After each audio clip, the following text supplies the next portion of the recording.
Edipo es un...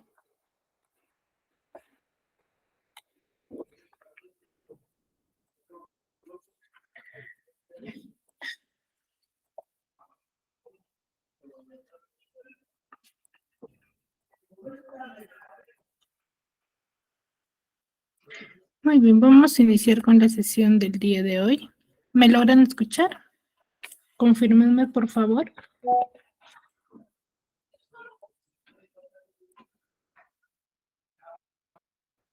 Chicos. Buenas tardes, Sandra, Diana, Mayeli. Buenas tardes. Muy bien. Vamos a iniciar. Buenas La clase tardes. pasada estábamos hablando sobre...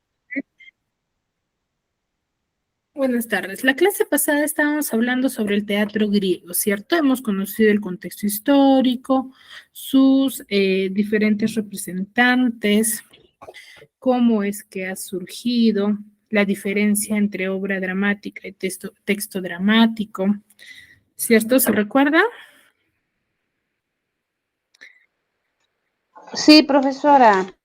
Muy bien, entonces hemos hablado de ese tema, ¿cierto? Hemos visto que el teatro griego, ¿cómo es que surgió?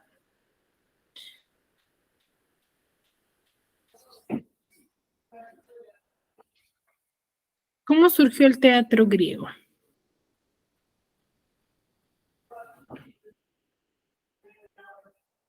Buenas tardes, profesora. Buenas tardes, Jenny. ¿Surgió en Grecia, Claro, surgió en Grecia. en la cuna de la literatura? Claro, es la cuna de la literatura. Pero ¿cómo surgió? Profesora, en ¿Cómo el es el siglo teatro V. en un inicio?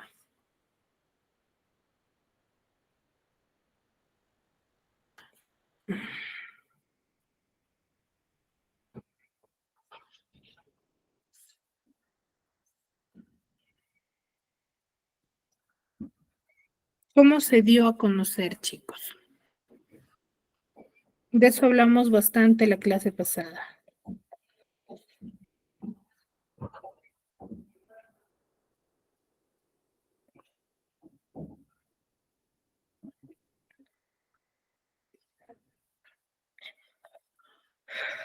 Sandra Elisette.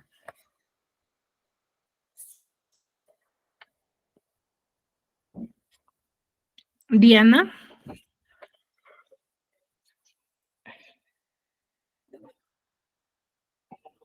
Magali Vargas. Mis buenas tardes. Buenas tardes, Diana. A ver, ¿qué me puedes manifestar? ¿Cómo surgió el teatro? Con sus logros culturales, científicos, A ver, cuando la pregunta se refiere a cómo se inició. Por ejemplo, hemos hablado de la literatura clásica y se les comentaba de que surgió con los aedos y rapsodas, ¿cierto? Con personas que iban contando de pueblo en pueblo, ¿cierto? ¿Y qué se narraba? Se narraba historias de guerras. ¿Por qué? Porque era algo frecuente dentro de esa época. Entonces, la pregunta se refiere a ello. ¿Cómo surgió el teatro? Si por parte de la narrativa surgió de esa forma, ¿el teatro cómo surgió?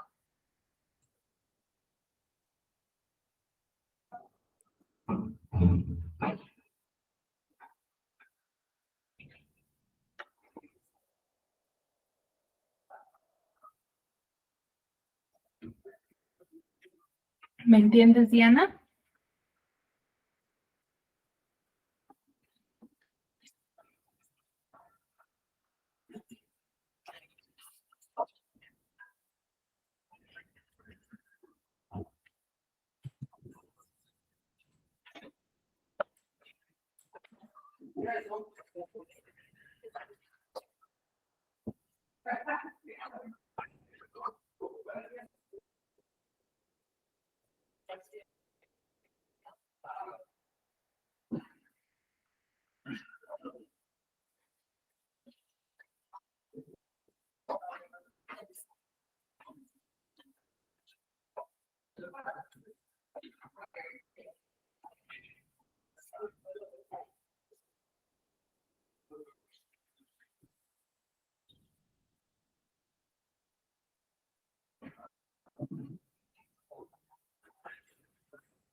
Diana, ¿me escuchaste?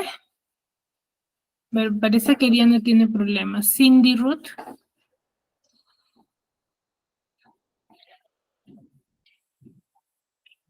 Cindy Ruth.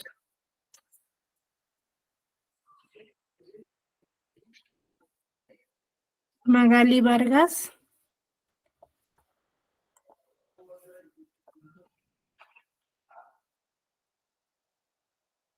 Elizabeth Miranda Paniura.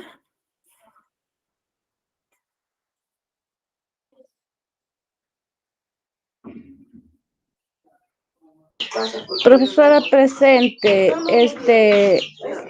¿cómo surgió? Surgió, ritos de su origen, prehistoria, donde el ser humano empezó a ser consciente de.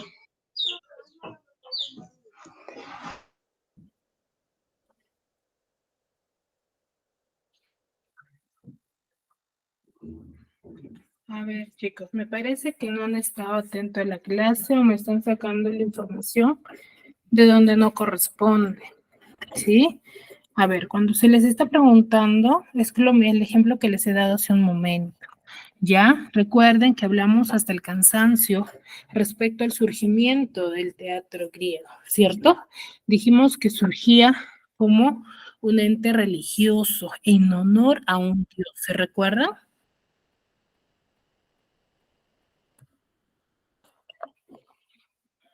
Chicos. Ya sí, profesora. A los Ya, dioses. ya ves, pues chicas, entonces me parece que no han estado atentas o no recuerdan. ¿Ah? Entonces, decíamos que ha surgido en honor a un dios, ¿cierto? Porque no era un teatro como nosotros en la actualidad conocemos, sino era un teatro religioso, con alabanzas, con danzas, coreografías, en honor a un dios, ¿cierto? Que era para beneficio del pueblo. Ellos hacían sus ritos y al cual lo denominaban teatro, ¿cierto?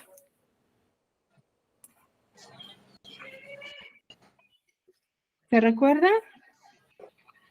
O ya se Sí, olvidaron. profesora. Ya, pues. ¿Y dónde se desarrollaban dichas escenificaciones?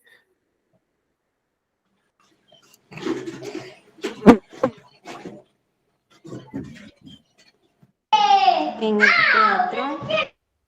¿Mm?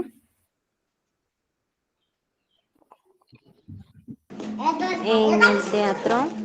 Exacto. Se desarrollaban en el teatro, ¿ya?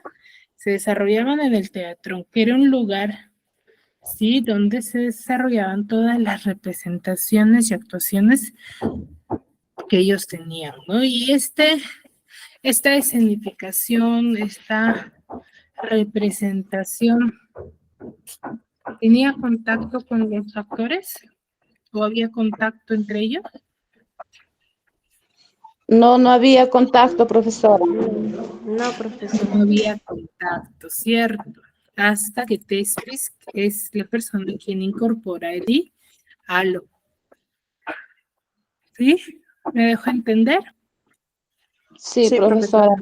Muy bien, entonces hablábamos todo sobre referente a su contexto histórico, ¿cierto? El origen, cómo es que ha evolucionado a través del tiempo. Ya en un inicio, si bien es cierto, lo representaban con alabanzas, coreografías y cantos al dios Dionisio, pero ya con el transcurso del tiempo debido al cambio que realiza Tespis, se van a dar representaciones en cuanto a las historias ya desarrolladas en esa época. Van a representar historias, ¿ya? Ahora, uno de los grandes o de los tantos representantes que existe, vamos a tener a Esquilo, a Sófocles, a Eurípides, a Aristófanes, ¿cierto? Donde Esquilo, Sófocles y Eurípides son personajes o son escritores, autores quienes van a hablar sobre la tragedia, mientras que Aristófanes va a hablar de comedia, ¿ya? Y uno de los grandes representantes de esta época va a ser Sófocles, que él va a vivir prácticamente en la época de máximo apogeo, donde se va a desarrollar con gran importancia esta corriente, ¿no? Que es el teatro griego de la época, ¿ya? Ahora, él va a pertenecer a una familia muy acomodada, ¿sí? En el cual para Sófocles el hecho de la tragedia va a ser la existencia humana, ¿no? El destino ya pronosticado, que va a superar una fuerza inmensa, o mejor dicho, va a estar en base a una fuerza superior, ¿sí? Incluso que si es que nosotros no queremos que se desarrollase, el destino ya está pronosticado. Entonces no va a haber ninguna ente o ser humano que va a poder dar por finalizado o no cumplir este destino. Jimena, apagamos el micro, por favor. Cuando se te pida participar, lo activamos. Gracias. ¿Ya? Él es un escritor o uno de los representantes, el cual va a aumentar a 3 el número de actores que van a ser sumamente importantes y es la persona quien va a incorporar el sistema triagonista y va a profundizar mucho en la psicología de los personajes, en el análisis de la psicología de sus propios personajes, ¿no? Y va a decorar su ambiente como escenario, ¿ya? Entonces, es uno de los que va a tener uno de los cambios, ¿no? Como yo les decía la clase pasada, en la actualidad nosotros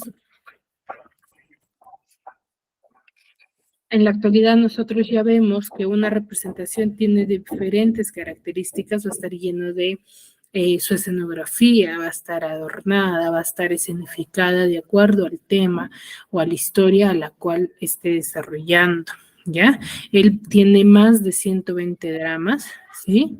En los que va a llegar hasta nosotros, por ejemplo, el Ajax, Antígona, Edipo Rey, que es una obra sumamente importante, Edipo en Colonna, Electra y las Traquinias, ¿sí?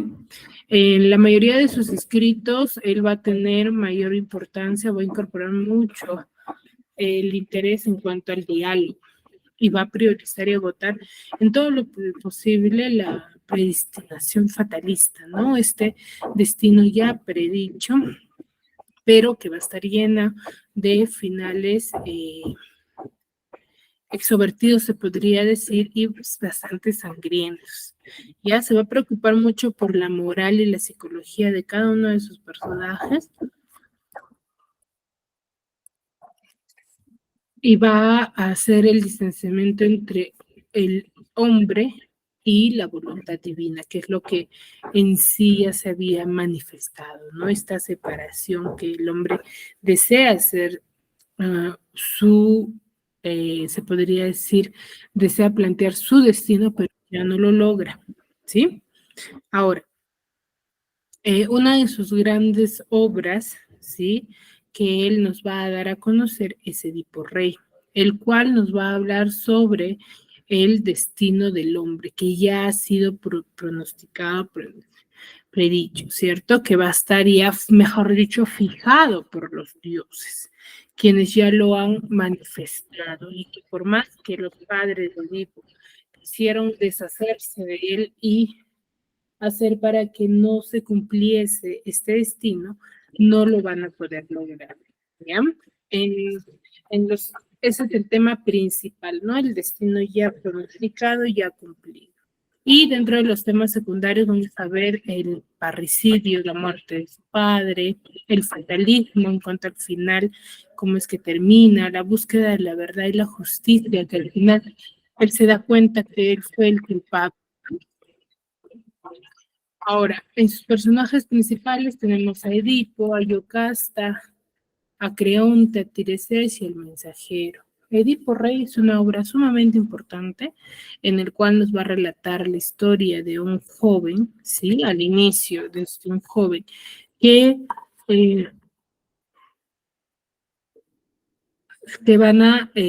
que es fruto de una relación de padres a los cuales se les ha manifestado que va a venir una peste a la ciudad donde ellos se encuentran, ¿sí? que que si este niño naciese, va a venir una gran peste. Entonces, al escuchar esto, tratan de deshacerse del niño, los padres, al cual se le entrega al pastor, sí, para que se deshaciese de él, pero al final no logran, ¿sí? No logran realizar, el pastor no logra deshacerse de Edipo y lo entrega a otro matrimonio, en el cual Edipo creció creyendo de que eran sus verdaderos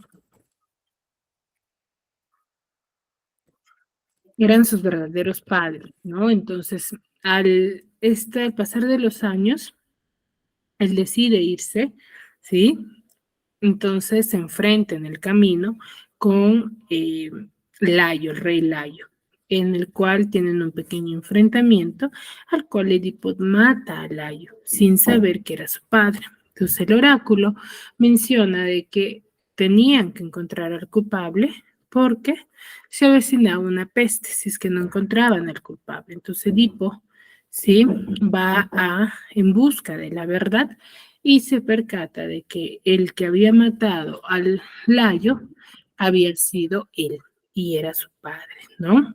Entonces, al enterarse de esto, él ya se había casado con su madre, ¿sí? Y había tenido hijas con ella, con su madre. Entonces, al enterarse de esto, se había cumplido lo que se había manifestado años anteriores, ¿no? Que él iba a matar a su padre y se iba a casar con su madre.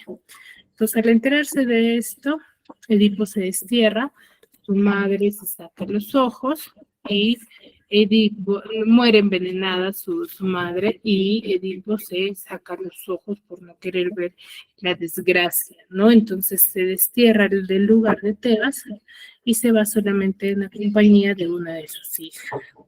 Y es de la forma como termina, ¿no? La historia. Yo les debía esta parte de la historia.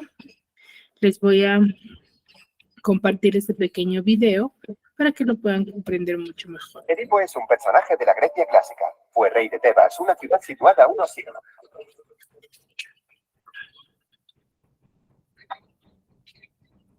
Edipo es un personaje de la Grecia clásica. Fue rey de Tebas, una ciudad situada a unos 50 kilómetros de Atenas, que en la antigüedad era la capital.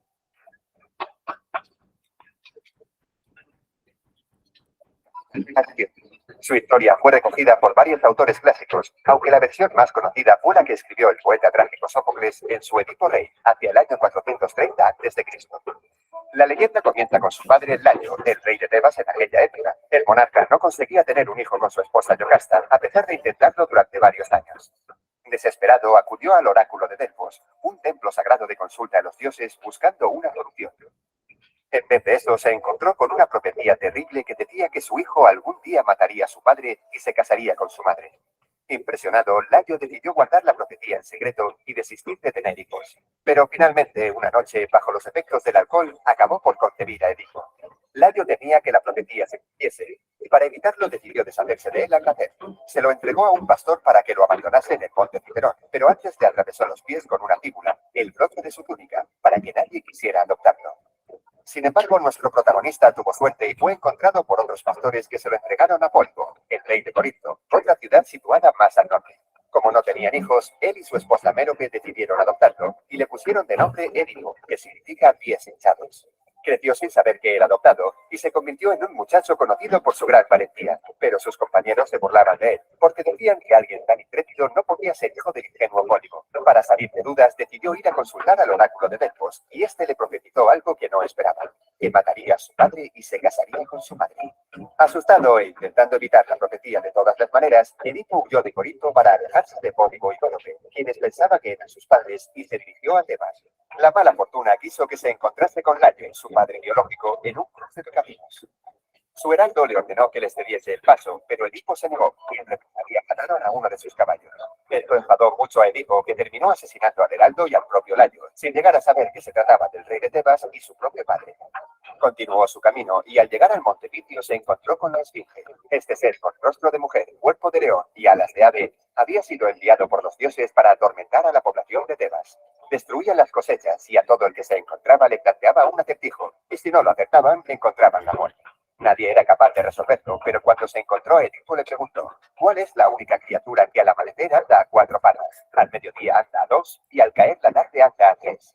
Y este le contestó que el ser humano, porque en su infancia gatea con sus manos y rodillas, cuando es un adulto camina con 2 pies, y en el anochecer de su vida, cuando se convierte en un anciano, utiliza un bastón, lo que equivale a caminar con 3 pies. La esfinge enloqueció de ira y se arrojó desde lo alto del monte. Edipo fue recibido como un salvador en Tebas. Como premio fue nombrado nuevo rey y se casó con Yocasta, viuda de Layo y su verdadera madre. Con ella tuvo Eocles, Irmene y Antígona. Al poco tiempo, para saber la causa de este castigo de los dioses, Edipo consultó una vez más al oráculo de Delfos, que le dijo que la plaga continuaría hasta que fuese encontrado y condenado el asesino del anterior rey de Tebas, Layo. A partir de entonces, Edipo comenzó una ardua investigación y removió cielo y tierra para encontrar al asesino del anterior monarca. Finalmente, gracias a la ayuda de Tiresias, un adivino ciego, descubrió la amarga verdad y con ella su propio origen. No solo había matado a su padre, el rey de Tebas, sino que se había casado con su propia madre. Cuando Yocasta se enteró, abrumada por la vergüenza, se quitó la vida. Ante su cadáver, Edipo cogió uno de los broches de su vestido y se arrancó los ojos con él. Y como penitencia, decidió exiliarse de Tebas, solo permitiendo que lo acompañase su hija Antígona para ayudarle. Vagó sin rumbo como un mendigo hasta que Teseo, el mítico héroe que venció al Minotauro, le acogió en Colono, donde murió tiempo después. Como muchas de las historias de la Grecia clásica, el mérito de la leyenda de Edipo está en el gran simbolismo que encierra. Tanto es así que más de 20 siglos después sirve como perfecta representación de una de las teorías psicoanalíticas más conocidas y mencionadas de nuestra época.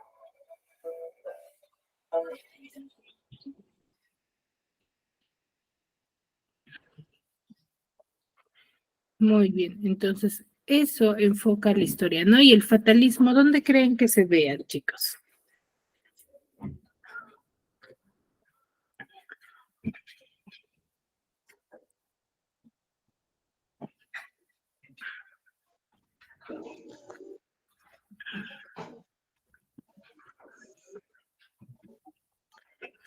Porque dentro de las características vemos que el fatalismo es una de ellas, ¿cierto?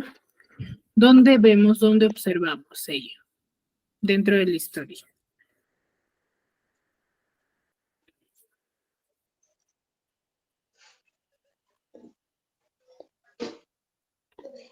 Magali.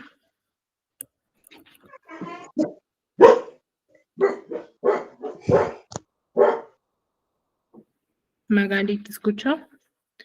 ¿Activaste tu micro?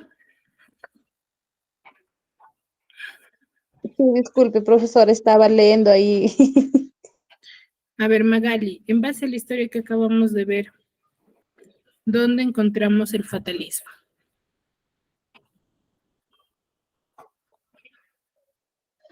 Donde la madre se entera de que se viera, o sea, que era su esposo, su mismo hijo, y se ahorca.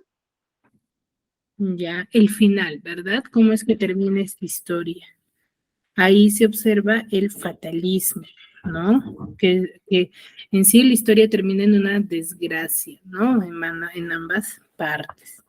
Y el destino que había sido ya manifestado, ¿se cumple o no se cumple?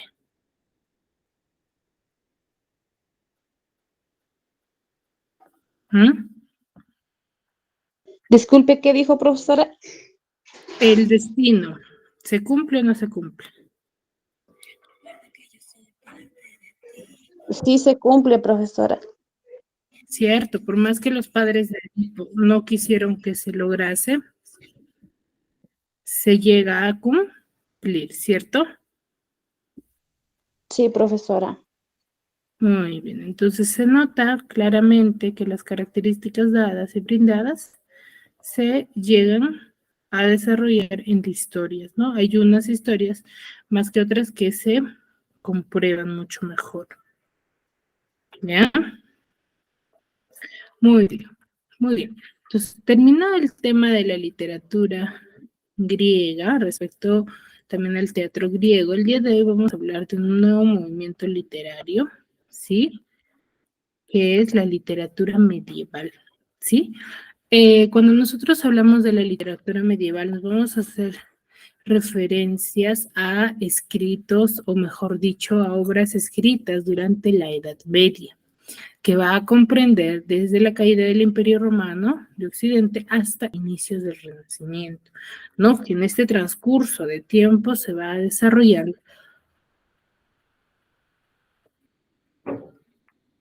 el pensamiento medieval, ¿sí? Esta corriente, este movimiento literario es uno de los movimientos que va a englobar dos temas religiosos y temas seglares. Por el lado de los temas religiosos vamos a hacer referencia a las divinidades de la época, ¿no? Que son los dioses, mejor dicho, que van a tener aspecto religioso en cuanto a sus escritos.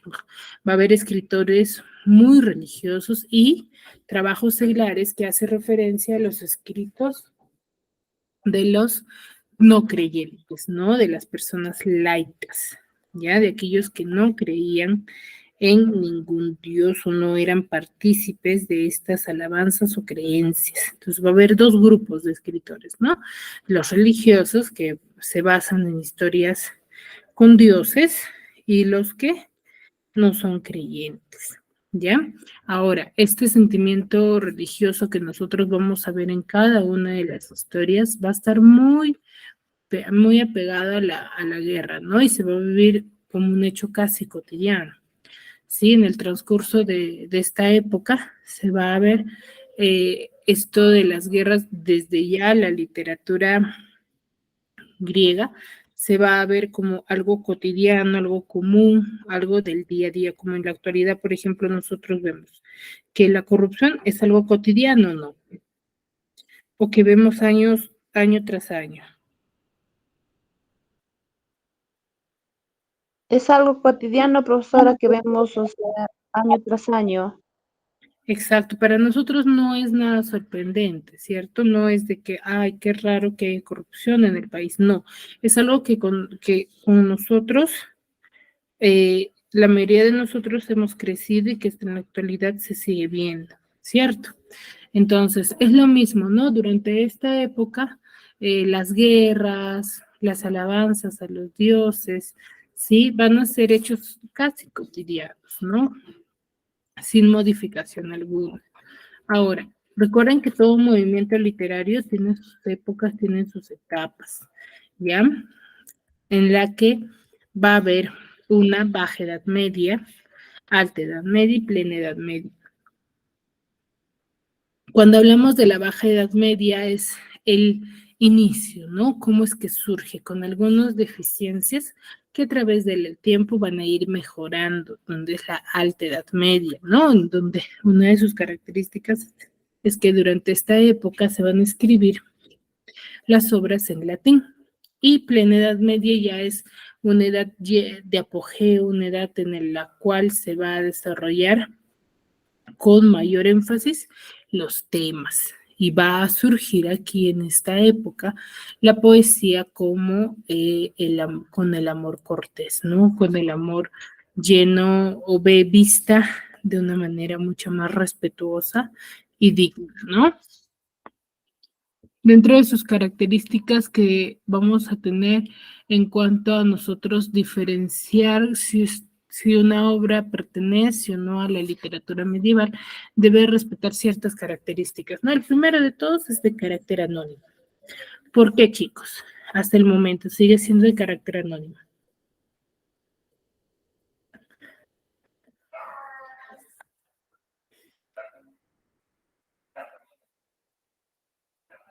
Chicas, a ver, voy a empezar a registrar asistencia con la participación. Sí, Disculpe, alguno que... profesora, ¿me puede Miss, ¿por qué repetir no la dice? pregunta? A ver, primero voy a tomar tus datos, ¿ya? Siempre y cuando me respondan en varias preguntas, chicos, ¿sí? Porque el silencio no me gusta.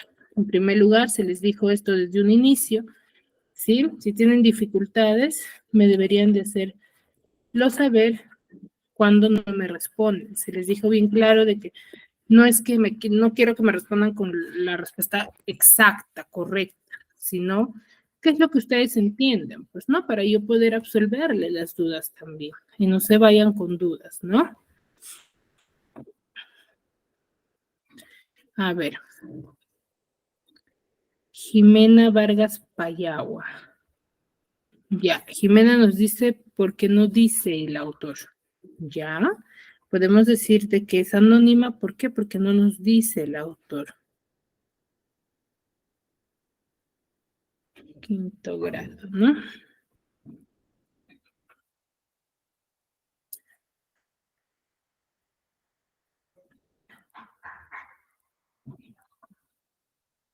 Muy bien. ¿Alguna otra idea?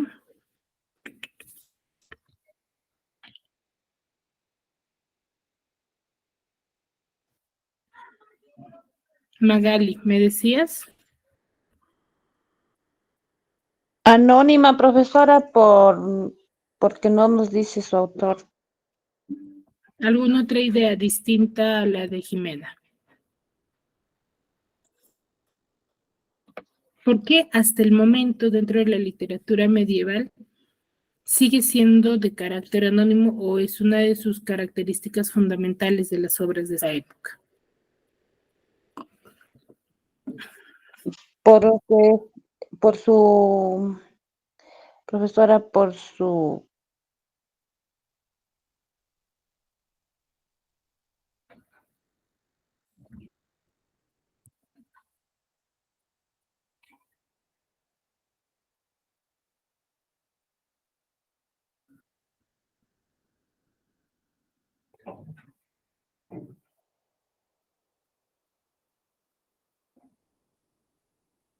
¿Nada? A ver, Cindy Ruth.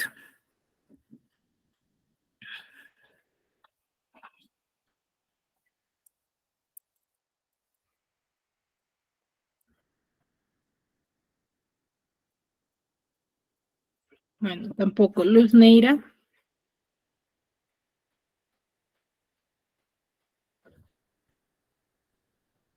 Bueno, me parece que no está.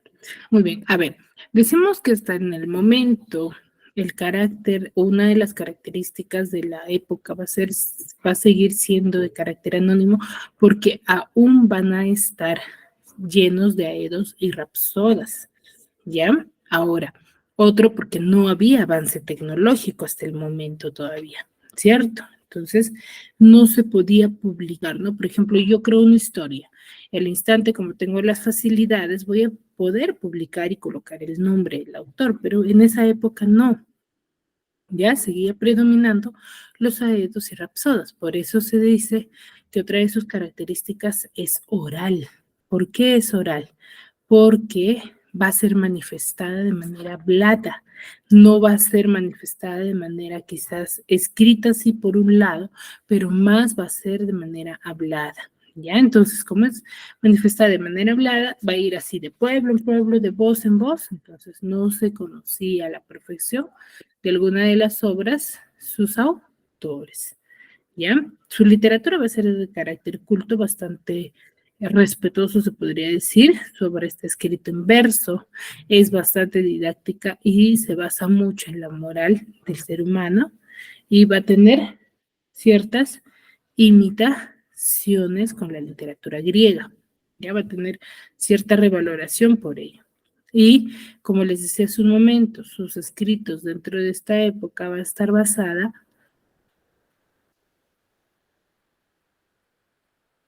en escritos religiosos y escritos laicos, personas creyentes y personas no creyentes, para ambos rubros. ¿Me dejo entender hasta ahí? sí, Sí, profesora. profesora. Muy bien. Entonces, esos son dentro de las características de la literatura medieval que debe de tener toda obra literaria. Y vamos a tener, como si bien es cierto, diferentes tipos de representantes dentro de esta época que se van a basar en escribir sus obras en base a las características que hemos mencionado, ¿no? En Francia tenemos a la obra La canción de Rolando, en Alemania la canción de los Nibelungos, que también es anónima, En Inglaterra, cuentos de Canterbury, de Godfrey Chaucer. En Italia, Dante Alighieri, Boccaccio, Petrarca. Y en España, El Cantar del Mío Cid, que es anónima, y La Celestina. ¿Ya? Como ustedes se dan cuenta, las manifestaciones literarias se van a desarrollar en diferentes países, no es en un solo país, pero sí van a contar con ciertas características, ¿sí? Entonces, dentro de esta literatura medieval o dentro de la Edad Media, vamos a encontrar a la literatura italiana, ¿ya? Ahora, ¿qué características tiene esta literatura o este formato de literatura? Es que donde surge en Florencia, que es la cuna de la literatura italiana, y este movimiento literario va a formarse o va a iniciarse con su formación con un grupo llamado el Dolce Stil Nuevo, ¿ya? Ahora, este va a mezclar lo que es la filosofía escolástica, la religión, la moral, el conocimiento y los conocimientos filosóficos, en base al escritor también que lo predomina, ¿no? Y la fuente de inspiración de la época o de la mayoría de escritores va a ser la mujer, ¿no? La mujer es un ente de inspiración, una salvación, se podría decir, para los escritores de esta época, ¿ya?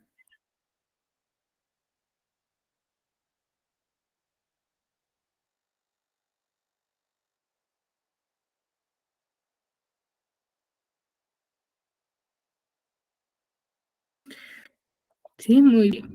Ahora, uno de los grandes representantes, como hemos visto hace un momento, de la literatura italiana es Dante Alighieri, ¿ya? Él es nacido en Florencia en el año 1265, el cual va a ser encomendado a Brunetto Latini, quien le va a guiar, le va a manifestar, ¿sí? En cuanto a la política y a la elocuencia. Por eso su obra es bastante interesante y compleja, ¿ya? En 1274 él es quien conoce a Vicia Portinari, que es denominada Beatriz, y a los 24 años él forma parte del ejército. Pero por algunas calumnias él es desterrado en Florencia y en el año 1321 muere víctima de la malaria, ¿ya? De esta enfermedad. Entonces, una de sus grandes obras literarias que nosotros vamos a analizar es la Divina Comedia. A ver, ¿quién me podría manifestar de qué o quizás han escuchado esta obra?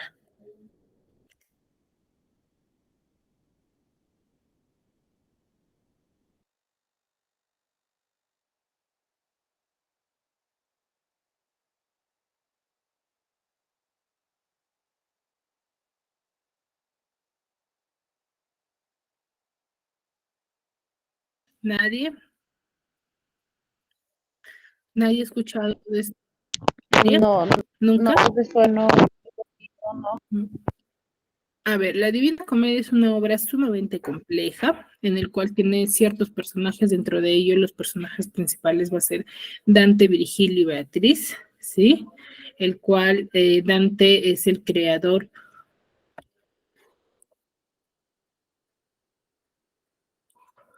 Sí, y héroe de la Divina Comedia. Virgilio es un poeta, la cual Dante es quien admira mucho y el cual le va a seguir por cada uno de los círculos, tanto del purgatorio, del paraíso, para poder llegar hasta la salvación de su alma, que es con la llegada o el encuentro con Beatriz. Otros personajes dentro de la Divina Comedia que forman parte de divinidades, ¿sí? Son Cerbero, Minos y Afo, ¿no? Cerbero, por ejemplo, es un perro de 3 cabezas, el cual representa la codicia, la lujuria y la ira. Minos es que a través de las vueltas de su cola, él consignaba el castigo del círculo, ¿no? ¿Qué castigo les correspondía? Y Ciaco es el círculo donde se castiga por la gula, ¿sí? La obra La Divina Comedia es una obra sumamente compleja, ¿sí? En el cual nos va a narrar el viaje que tiene Dante a través de los diferentes círculos, tanto del infierno, el purgatorio y del paraíso, el cual representa cada uno de esos círculos un pecado, ¿no? Dependiendo, y el castigo que cada uno de ellos representa o debería de cumplir para poder, ¿sí? Dar a conocer su, o salvar su alma, ¿ya? Esto lo representaba. Entonces, de acuerdo al pecado que se había cometido, se van a desarrollar, ¿sí?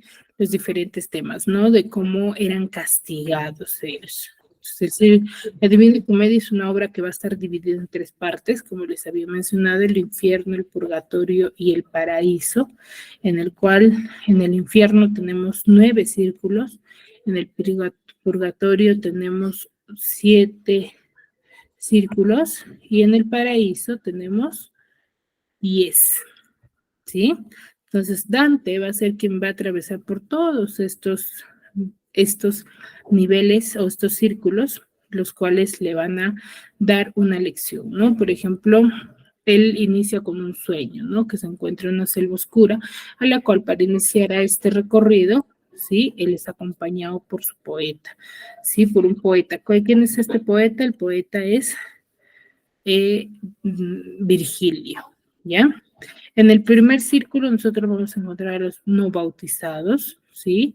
En el cual va a estar Horacio, Ovidio, Diógenes, Tales, ¿sí? En el círculo número 10, número 2, vamos a encontrar a Minos, quien juzga las almas y determina a dónde irán en este recinto, ¿no? Y van a ser azotados por terribles vientos.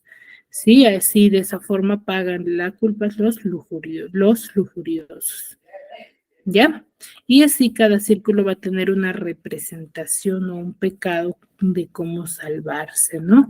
El alma. Por eso dentro de sus características se menciona mucho lo que es el formato de que era bastante religioso también, ¿no? Esta es una obra que pertenece a la religión. Vamos a ver este pequeño video para que me puedan comprender y luego lo analizamos.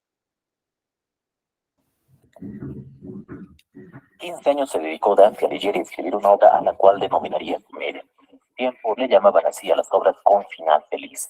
Años más tarde, Boccaccio le sumó el adjetivo divina, porque esta obra trataba temas no terrenales. Con el tiempo, el reconocimiento de la Divina Comedia fue creciendo hasta llegar a ser la obra maestra de la literatura italiana. La obra está escrita en primera persona. Dante nos cuenta que está perdido en la selva oscura. Ante él aparecen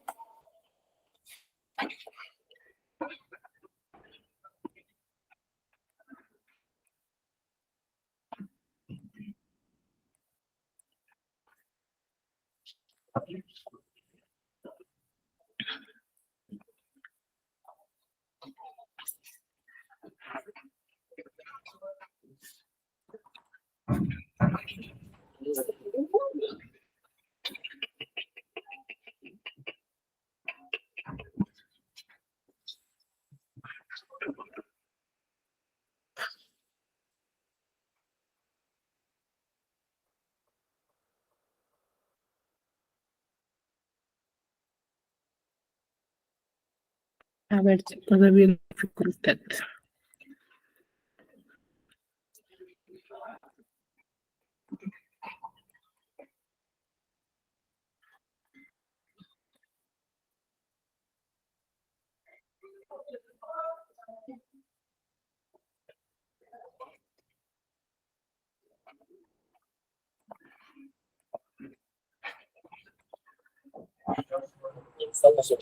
Alighieri a escribir una obra a la cual denominaría comedia, pues en su tiempo le llamaban así a las obras dramáticas. Más tarde, Boccaccio le sumó el adjetivo divina, porque esta obra trataba temas no terrenales. Con el tiempo, el reconocimiento de la Divina Comedia fue creciendo hasta llegar a ser la obra maestra de la literatura italiana. La obra está escrita en primera persona. Dante nos cuenta que está perdido en la selva oscura. Ante él aparecen tres bestias feroces que le obstruyen el camino. Sin embargo, se presenta el poeta Virgilio, quien le ofrece ser su guía. Deberán recorrer entonces el infierno y el purgatorio hasta llegar al paraíso. Es así como visitan los reinos de ultratumba. El primer reino es el infierno. Tiene la forma de un embudo que llega hasta el centro de la tierra. Los poetas llegan primero al antiinfierno, donde se encuentran los cobardes. Seguidamente llegan al río Alferonte, donde solicitan a Caronte y les lleve a la otra orilla del río para así llegar al círculo limbo, donde se encuentran los no bautizados. En el segundo círculo están los lujuriosos. En el umbral se encuentra Minos, quien escucha las confesiones y señala el círculo hacia donde irán los pecadores, enroscando su cola las veces que deberá descender el penitente. El siguiente círculo es el lugar de los golosos, quienes están en una mezcla de lluvia negra y lodo. El guardián es Cerbero, un monstruoso perro de 3 cabezas. El siguiente lugar es el círculo de los avaros y pródigos. Su guardián es Plutón. Aquí los pecadores se empujan recíprocamente enormes pesos. En el quinto círculo sufren los iracundos en la laguna Estigia, llena de lodo, en la que se embisten y se destrozan. También se encuentran los soberbios y envidiosos. En el siguiente círculo se encuentran los herejes, quienes están en sepulcros ardientes. El guardián del séptimo círculo es el Minotauro. Se divide en 3 jirones donde padecen los violentos contra el prójimo, contra sí mismos o suicidas, y los violentos contra Dios. El guardián del octavo círculo es Gerión. Tiene la cara de hombre justo y honesto, pero el cuerpo de serpiente. Está dividido en 10 fosas concéntricas donde padecen los fraudulentos. Finalmente, en el noveno círculo se encuentran los traidores. Está dividido en 4 fosas. En la fosa judeca se encuentra Lucifer, quien tiene la mayor parte del cuerpo congelado y alas de murciélago. Además, tiene 3 cabezas. La principal muerde a Judas, quien grita de dolor. Cuando Dante observa a Lucifer, no puede soportar tan horrible espectáculo. Virgilio aprovecha que Lucifer extiende las alas para cruzar hacia el otro lado. A lo lejos distinguen una montaña que emerge sobre el mar. Es el purgatorio, el cual se encuentra en las antípodas de Jerusalén. El guardián Catón les facilita el paso hacia el antepurgatorio, que se divide en 2 rellanos, el de los negligentes que se arrepintieron a última hora y el de los que no lo hicieron. El purgatorio propiamente dicho está dividido en 7 círculos o cornisas rocosas. Por ellas suben las almas y en cada círculo se purifican de un pecado. Los pecados más graves se expían en los círculos más bajos, empezando con la soberbia. Se continúa en línea ascendente con la envidia, cuyos penitentes tienen los ojos cosidos con alambres. Le siguen la ira, la pereza, la avaricia, la gula, cuyos pecadores están extenuados de hambre y sed. Ya casi llegando al final aparece el séptimo círculo, que es el de la lujuria. Allí se encuentra Guido Vinicelli, célebre poeta toscano a quien Dante considera su maestro. Una vez pasados los círculos, Dante llega finalmente a la cima o paraíso terrenal. Ahora Beatriz será su guía por el reino de los cielos. El primer cielo corresponde a la luna. Allí están quienes no cumplieron sus votos hacia Dios. En el segundo cielo, de Mercurio, se encuentran los espíritus que hicieron acciones buenas mientras buscaban el honor y la gloria. En el cielo de Venus están los que fueron inclinados hacia el amor. El Sol es el cuarto planeta. Beatriz brilla más cuando asciende. Es el cielo de los sabios. Aquí se encuentra Santo Tomás de Aquino. En el cielo de Marte se ubican los que han combatido por la fe. Le sigue Júpiter con los que han administrado rectamente la justicia. Los espíritus forman un águila celestial. Dante sigue ascendiendo al séptimo cielo, el de Saturno, donde están quienes se dedicaron a una vida contemplativa. El octavo lugar lo ocupa el cielo estrellado. Aquí se presentan Jesús y María. En el noveno cielo o cristalino están los coros angelicales cantando el Hosana.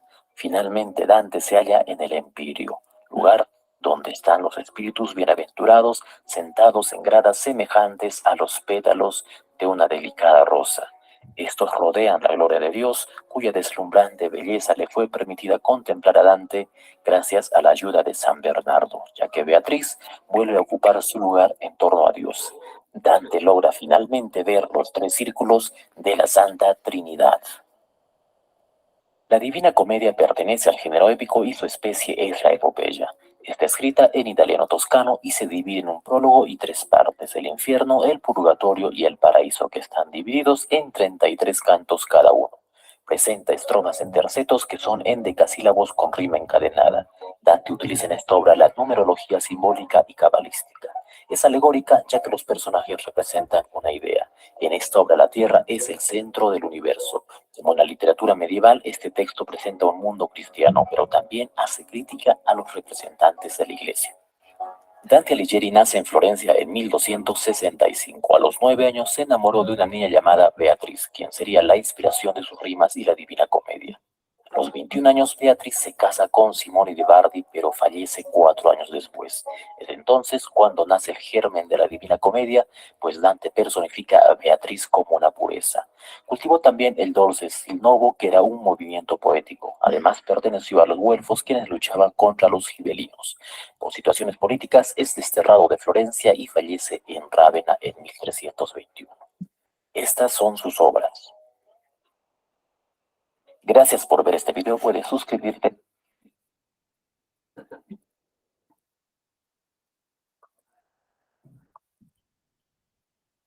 Muy bien, chicos, hasta aquí alguna duda. ¿Qué les pareció la historia? Interesante.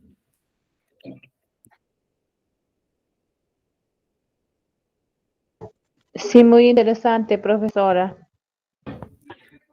Sí, ¿verdad? Es una obra sumamente interesante, más que todo por el hecho de darnos a conocer estos pecados, ¿no? De los cuales nosotros o las personas que quizás somos muy apegadas a lo que es la religión, por ejemplo, hemos visto cada uno de estos pecados y que podemos comparar el hecho de que estas costumbres o estas creencias no solamente vienen desde muy poco tiempo, sino viene de épocas muy antiguas en las cuales se relata el castigo y cómo es que en realidad se desarrolla, ¿no? Un ente podría ahora yo imaginarme, por ejemplo, cada uno de nosotros, el castigo el cual yo estaría cumpliendo quizás al cometer un tipo de pecado, ¿no? Lo podemos relacionar de esa manera.